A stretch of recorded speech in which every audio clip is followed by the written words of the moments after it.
পাকিস্তানের খাইবার পাখতুনখাওয়া প্রদেশে অশান্ত সোয়াত উপত্যকায় দেশটির নিরাপত্তা বাহিনী এক যৌথ অভিযানে ভারত সমর্থিত কথিত ফিতনা আল খারিজ নামক জঙ্গি সংগঠনের 3 সক্রিয় সদস্যকে হত্যা দাবি করেছে।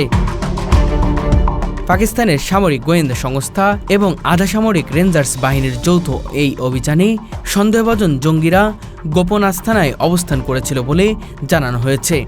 বাহিনীর সূত্র অনুযায়ী অভিযানের সময় জঙ্গিদের সঙ্গে তীব্র বন্দুকযুদ্ধ হয়, যেখানে উচ্চ প্রশিক্ষিত 3 জঙ্গি নিহত হন এবং তাদের কাছ থেকে উদ্ধার করা হয়েছে ভারী অস্ত্রশস্ত্র, উন্নত বিস্ফোরক ডিভাইস ও ভারতের তৈরি যোগাযোগ যন্ত্রপাতি।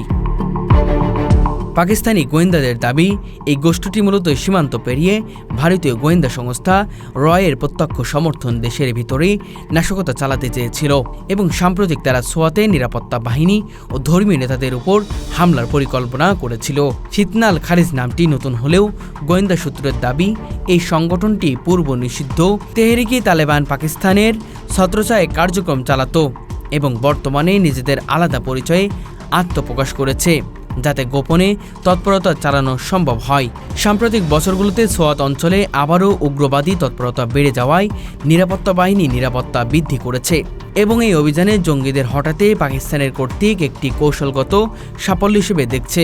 তবে স্বাধীন পর্যবেক্ষক মহল ও মানবাধিকার সংগঠনগুলো এই ধরনের অভিযান স্বচ্ছতা ও মানবাধিকার লঙ্ঘনের আশঙ্কা প্রকাশ করছে। অন্যদিকে পাকিস্তান সরকার আন্তর্জাতিক সম্প্রদায়ের দৃষ্টি আকর্ষণ করে বলছে, সীমান্তবর্তী অঞ্চলে ভারতের প্রত্যক্ষ মদতে দেশকে স্থিতিশীল করার পরিকল্পনা চলছে, যা শুধু পাকিস্তানের অভ্যন্তরীণ নিরাপত্তার জন্য নয়, বরং গোটা অঞ্চলে স্থিতিশীলতার জন্য হুমকি স্বরূপ। অভিযানে জঙ্গিদের আস্তানা থেকে জব্দ করা হয়েছে হাই ফ্রিকোয়েন্সি রেডিও ডিভাইস, বোমা তৈরির সরঞ্জাম এবং বর্তমানে নির্মিত যোগাযোগ সরঞ্জাম, যা জঙ্গিদের আন্তঃসীমান্ত যোগাযোগের ব্যবহারে ব্যবহৃত হচ্ছিল বলে দাবি করা হয়। পাকিস্তানি নিরাপত্তা বিশ্লেষকদের মতে, এই অভিযানে প্রমাণ করে যে বহির্বিশ্বের মদতপুষ্ট সন্ত্রাসীরা দেশের অভ্যন্তরে একটি নতুন সন্ত্রাসী নেটওয়ার্ক গড়ে তুলতে যাচ্ছে।